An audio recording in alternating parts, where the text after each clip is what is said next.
no doubt, the diasporans are not just making impact in the private sector, they're also making in the public sector, also in the private sector. I believe the private sector has seen the tip of the iceberg. I'm doing my research, my doctoral research, I'm concluding it, and this panel is going to form a key informal interview session or part of my research that I'll be gathering, because I realize that the diaspora has impacted the Lagos real estate scene, and I'm researching diaspora real estate investment in the Lekki-Ekpe corridor, especially looking at Alaro City and also in Simi Eko to see how diasporans are impacting that area. For one, I know when I asked the owner of or the MD of Landway, he told me diasporans contribute close to 50% to their growth and to their development, for most of their sales in that area. And I'm sure most of you developers here, you will also attest to the power of the diaspora. I could go on, having studied this for over 3 years academically and 10 years in the private and public sector so far. But I will move on to the panel that we're going to be discussing right now. I'm going to be bringing 5 people, 5 important people, starting with one we are familiar with, Dr. Olajide Babatunde. He is the special advisor on EGIS to the governor of Lagos State. And most importantly, he is also a diasporan of repute. He was a former PA to President Obasanjo on Nigerians in Diaspora Organization and also the G77, looking at the Global South nations. Can you give me a round of applause as it comes on stage, please? I'm telling you, diasporans are changing Lagos. You may not have seen it, but now you can see it with your 2 koro eyes. A diaspora, Sir Olajide Babatunde, PhD. Give me a round of applause, please.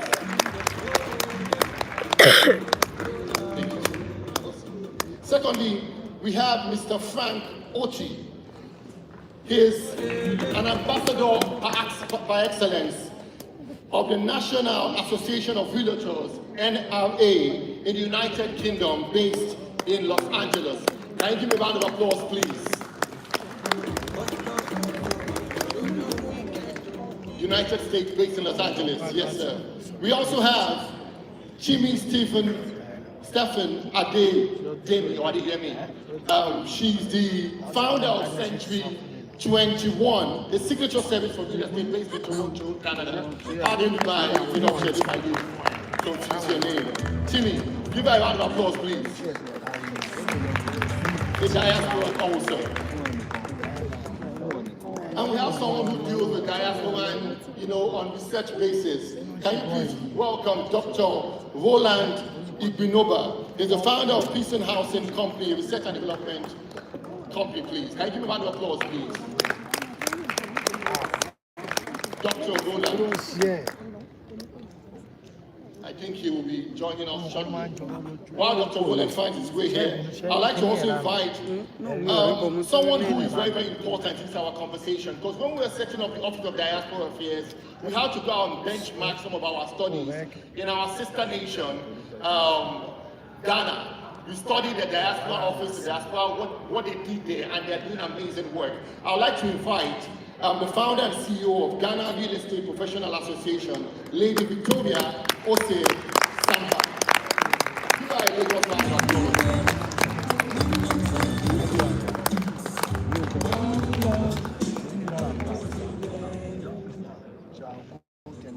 I guess in the absence of Dr. Roland, we can invite someone who won the Real Estate of the Year in the NRA United States of America, and also a very, very astute FIAPC member, Mr. Chinubu. Can you give a round of applause, please?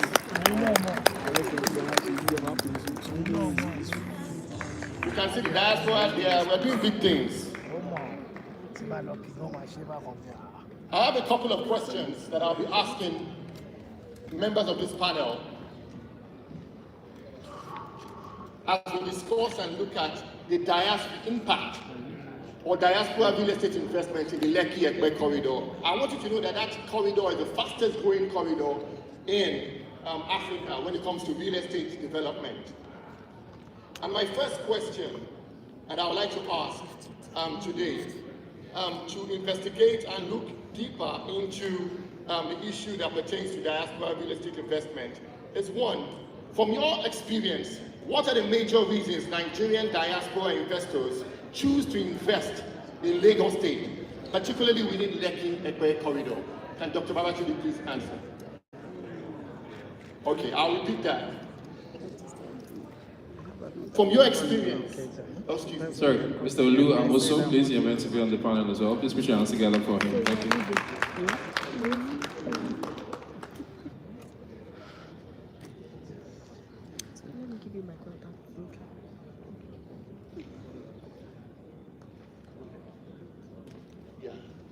The question is, from your experience, what are the major reasons Nigerian diaspora investors choose to invest in real estate within Lagos State, particularly within the Lekki-Ekpe corridor?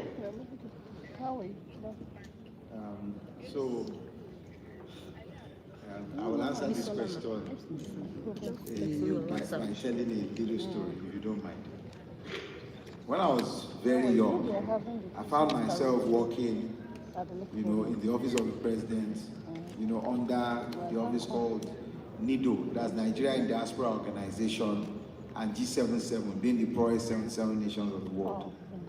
And each time President Obasanjo was traveling out of the country, we would go ahead of him just to put the Nigerians in diaspora together. We rent a hall, and immediately after the president's function in any of those countries, what he then did was to meet with the Nigerians in diaspora.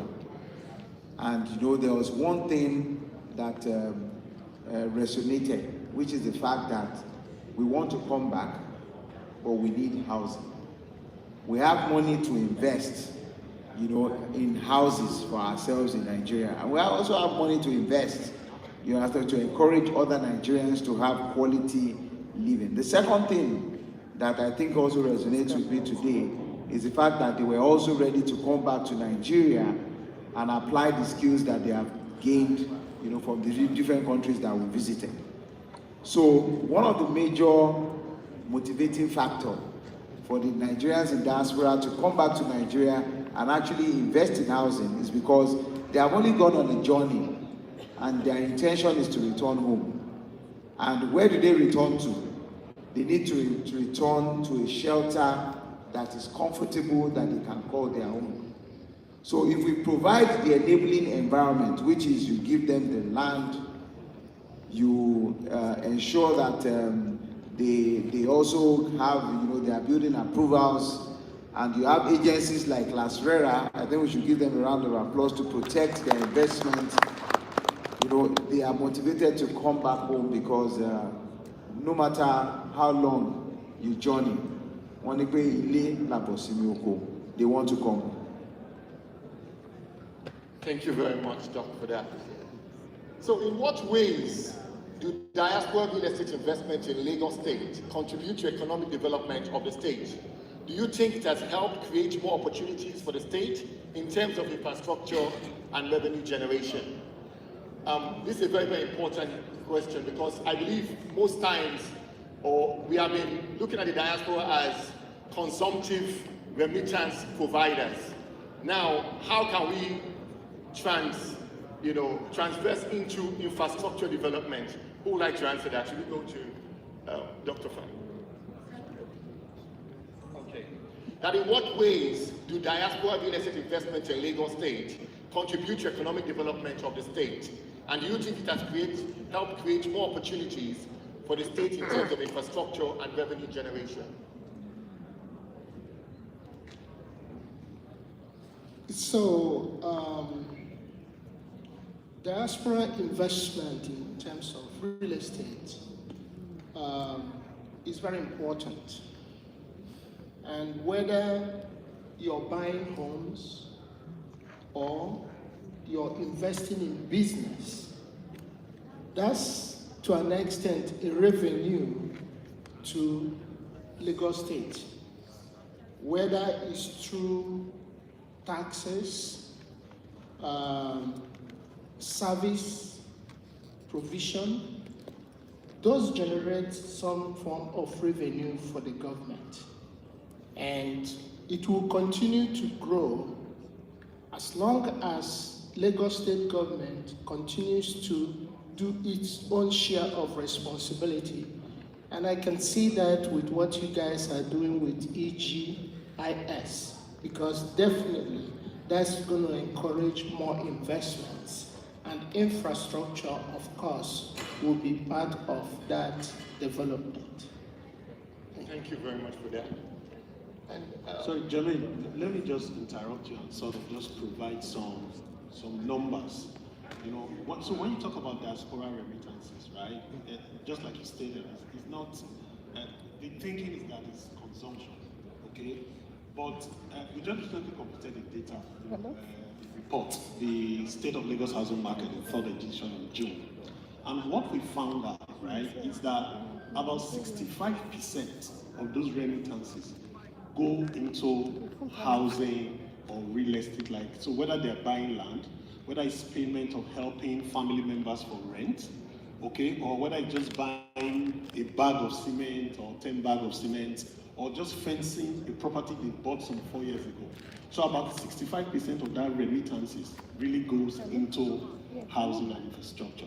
I think what needs to happen is for us in the sector to then find a proper channel, and this is where all of the digital technology come in, to then really create the environment that enables trust for those remittances to get into real estate and infrastructure.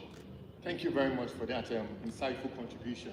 65%, that's a major contribution to it. If it's 20 billion they do annually, let's say Lagos takes 10 billion out of the 20 billion nationally, that's close to 6.5 billion naira coming into the real estate space in Lagos. That is major diaspora power.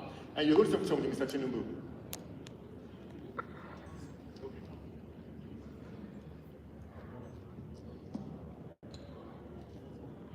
Yeah, thank you, Mr. Jamil, for this kind of opportunity given out to us in diaspora. I just want to add a little thing to what Frank Otti have said. This year, anyhow, National Auditors put our data, compare people that really think backward there in all African countries and all other countries in Europe. We found out that Nigeria came number 1 in those data. So that means that all the effort of Lagos State and other real estate professionals that are really advocating for come back home and invest really working. And we thank God that Lagos State has launched the Real Estate Regulatory Board, which gives all the investors outside Nigeria to have confidence that their investment will be on a protected ad, and all the professionals that are on board giving the announcement how they can go about their investment in a very procurement way that they can have security on their investment. Thank you. Thank you very much, Mr. Deni Tinubu. So as we move on, I would like to ask, Madam Chimi, what are some of the challenges real estate investors, diaspora real estate investors that are facing when investing in the Lekki-Epe corridor, especially when targeting those diaspora clients, I'll say the major thing would be distance documentation, being able to verify, and by seeing what LASRERA has done with what EGIS has done, it's shown that Lagos now is going into data verification, showing that our clients and our investors can come into Lagos and know that they're not being put into financial fraud, there's transparency. So by doing that, tackling the distance, the documentation, the verification, we're building trust. We're building a new clientele for Lagos. Thank you very much for that.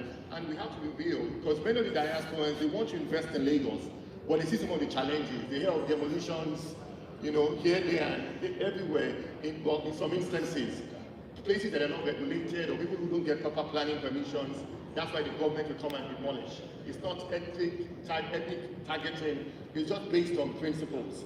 Now, given the cases of property demolition along the Lekki-Epe corridor, what precautionary measures do real estate investors take when developing, and how has the diaspora been able to navigate through all that? Can we have Mr. Olumide? Yes. I want to second what Timmy said. real estate development don't happen in a vacuum. Every development is as a result of a strategic planning. And like somebody was saying yesterday, TOD is a very important strategy that needs to be implemented. Transit-oriented development. Wherever development and infrastructure, whatever infrastructure goes, development follows. Real estate appreciates. So along Lekki and Bay corridor, the government needs to fasten the infrastructure.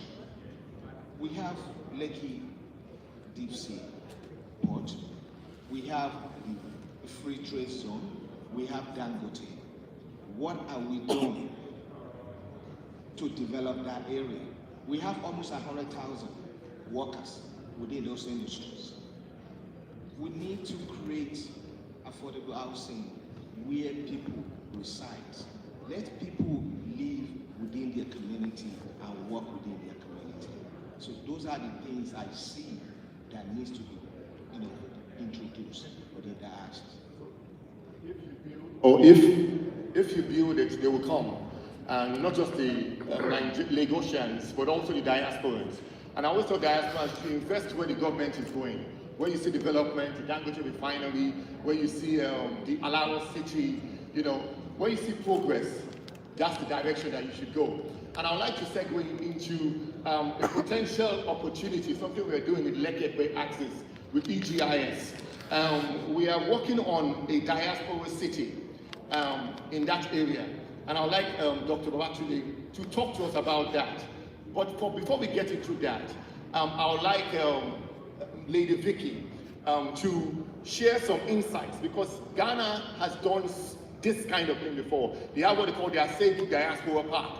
What challenges did they face? How were they able to overcome it?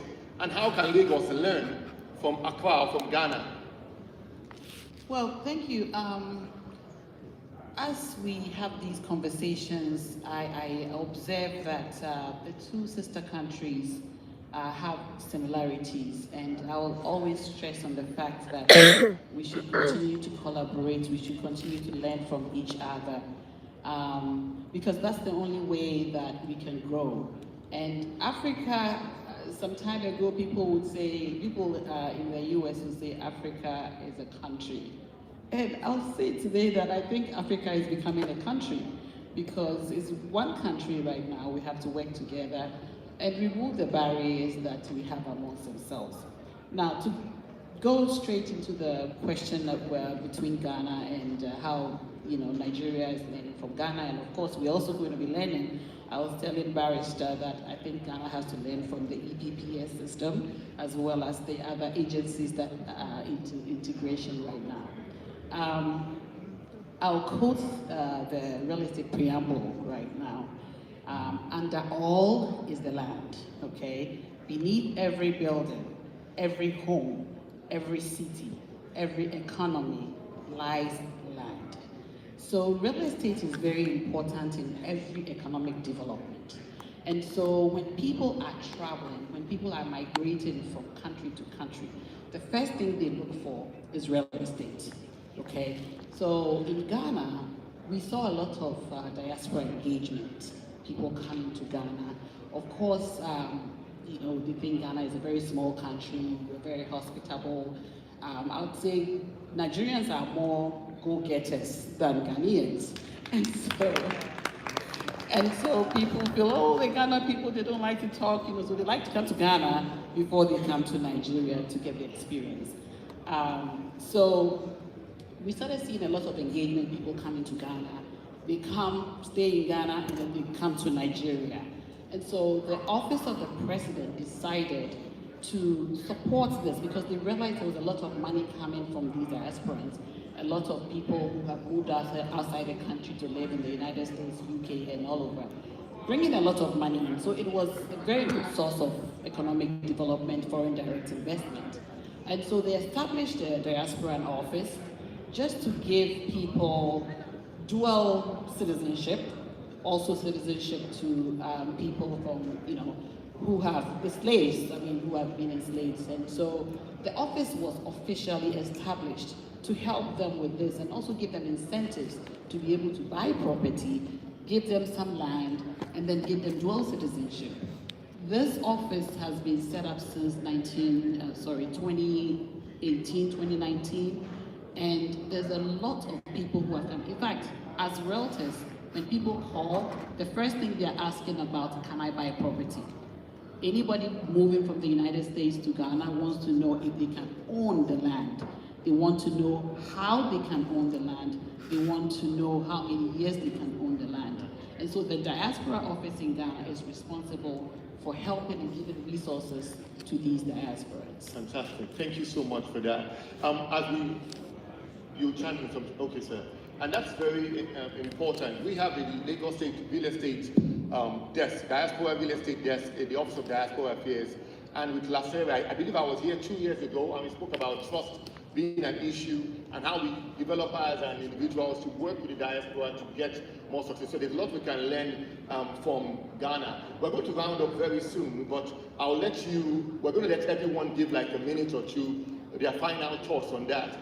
Before I come to you, Ambassador, I would like to go to Dr. Austin, because we are working on some real estate projects at the Diaspora Office. I'm an survey and valuer.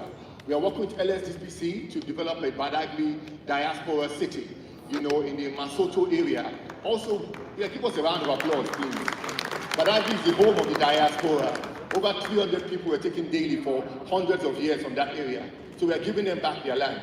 We are also working with LBIC on a diaspora project along the Badagry Expressway too. So that is 2 diaspora projects. Give us a round of applause too. And we are also going to be working with EGIS. Can you make that commitment and tell us what kind of partnership we are going to have? Let the world know today. Thank you very much, Jamil. So, like I said earlier, I'm responsible for EGIS and urban development. So under urban development, we also have what you call the Lagos State Urban Renewal Agency. So under that agency, we have quite a number of properties in Lagos Island. And we're all aware that Lagos Island is the cradle of the entire state. And you have a lot of people who are from Lagos Island who have Brazilian names. They've come from different places, and they still always have their carnivals, within Lagos Island. So myself and Jamera have been speaking, and we thought, just very close to Onola, where we are building a stadium, and then also in the same area, we have like a LASRERA guest house, more or less, because we've done about 48 apartments in a building that is like 13 floors. And then we have a piece of land just beside that. And we thought to complement everything, it'd be nice to have a diaspora experience center. So this land we are ceding to the Office of Diaspora to build a diaspora experience center. When they go there, it's a museum of some sort, because there they are going to see different cultures, that actually was brought back to Nigeria, so that those things are not missing. We are only identifying them today now by their names, by the Coles, by the Babushe Martins and a couple of other people. But we also want to associate them with the culture that they brought back to Nigeria. You need to see the regalia of those Brazilian dancers who are from Lagos Island. It's beautiful. It's like when you go to the gas in Lagos Island, it's in the gas that they put the regalia for the They also have regalias. And I think it's a very great thing, for us to be able to work with the Diaspora Office to create a Diaspora Experience Center within the next 12 months. That's number 1. Number 2, the Lagos Film City project is a project that is part and parcel of the Teams Plus agenda. Inside of that property, we have like a housing estate, and we also have a center for tourism, now together with the Film City. So the housing estate, which is something that we're doing together with LSTPC, we're also bringing the Office of Diaspora into it, because the film city itself, you know, is not just about the movie industry. It's also about tourism, and you know, it's also a waterfront. And we feel this is a conducive environment that the diasporas can actually come back and settle. I mean, sometimes when these people come, they don't want to. They want to go to places like Isimi, Lagos, and also come to a place like the Diaspora City, you know, so that they have that ambience and that experience that they have outside of the country when they are there. You know, a place where you have all the advantages of the city without the disadvantage. A green city, like we are trying to create over there. So I think I mean, these are two beautiful projects, you know, between our office and the Office of Diaspora. Thank you very much. Thank you very much. Give me a round of applause, please. And as we said, we are going to be rounding up shortly now. And before we round up, I would like to go from, you know, Mr. Frank down the way to Dr. Ronald. Just give a closing remark. And I look forward to engaging with EGIS on these great projects. Thank you, sir.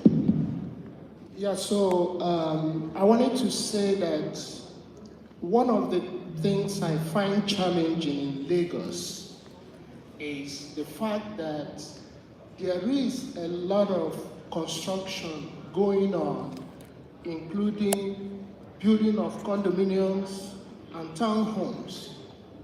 But there is some challenges in terms of that, because they don't really have proper homeowners associations, and they don't have covenants, conditions, and restrictions that govern these homeowners association. So it's so chaotic, and I think that Lagos State government needs to improve on condominium laws, because the diasporans are used to that kind of living, and I think it would blow up this market if that happens. Fantastic. So Thank you. national best practices. Yeah. I will say structured agreements, standardized agreements, let it be a singular formal agreement. It's not just any random, you putting together like the certain legislations and bylaws, having that already standardized, having that structured, having just one centralized type of agreement will help realtors in the diaspora say, okay, we can sell this to our clients, we can bring investors like, hey, they're standardized now, they're centralized now.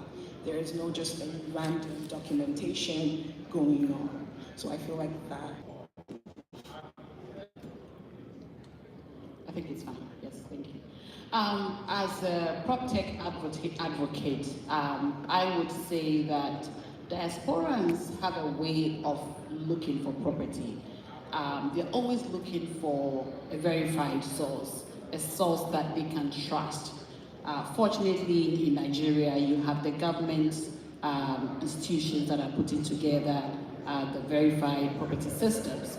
I personally feel from a marketing point of view, and that's where people look for property, there has to be an integration of a marketing portal or a multiple listing service. I think I talked about that yesterday, because that is what is going to attract them to even look for the property before they see the government portals to go and verify the system.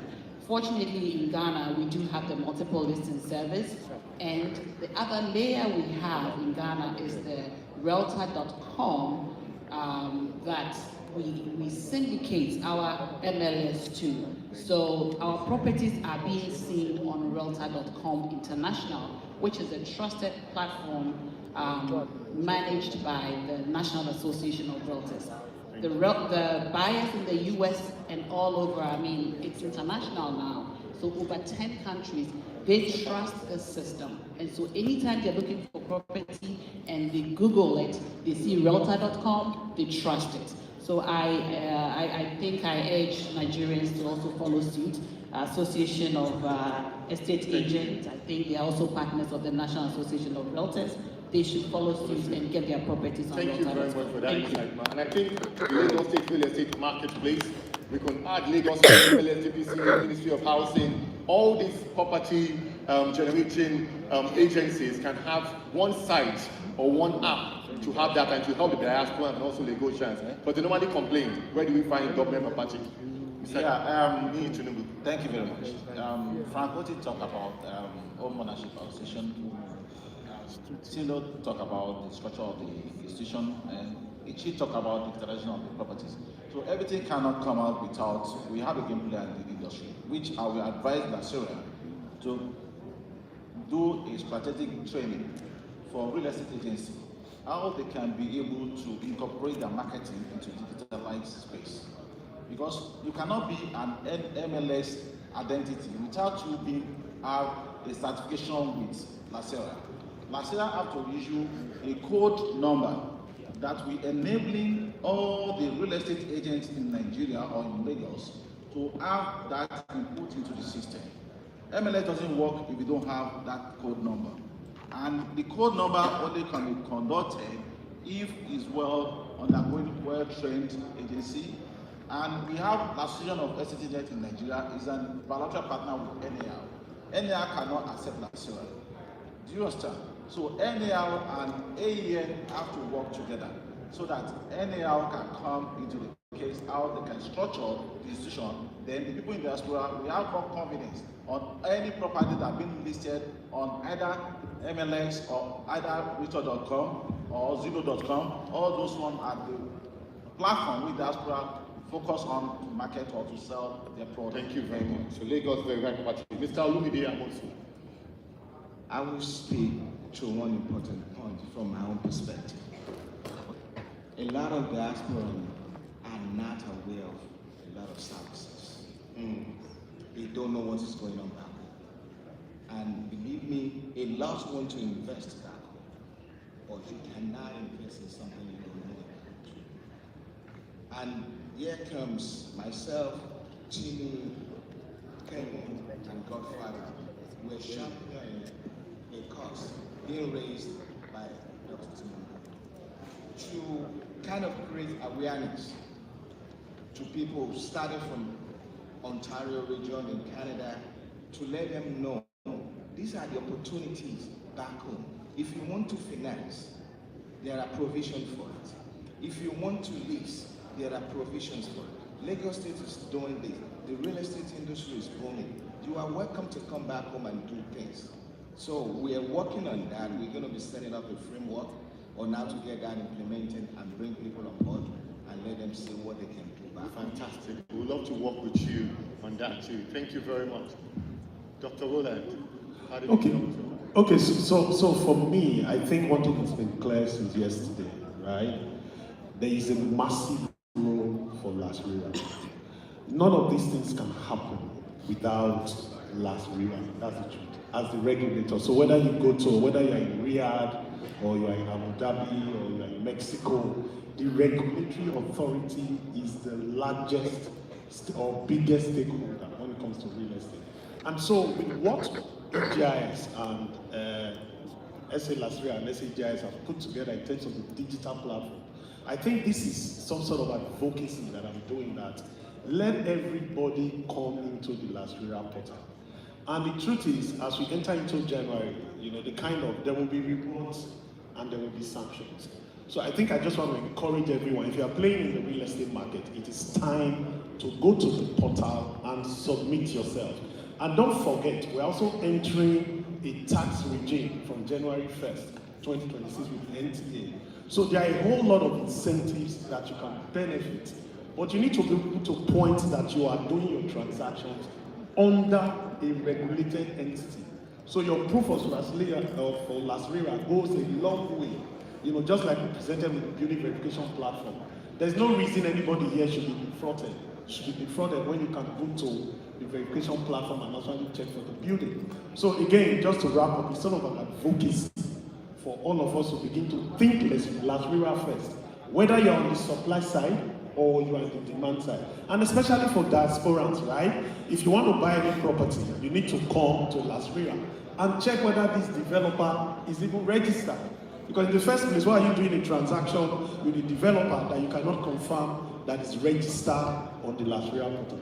Thank you very much. Fantastic. As we round up now, luckily, LASRERA is led by Diaspora par excellence.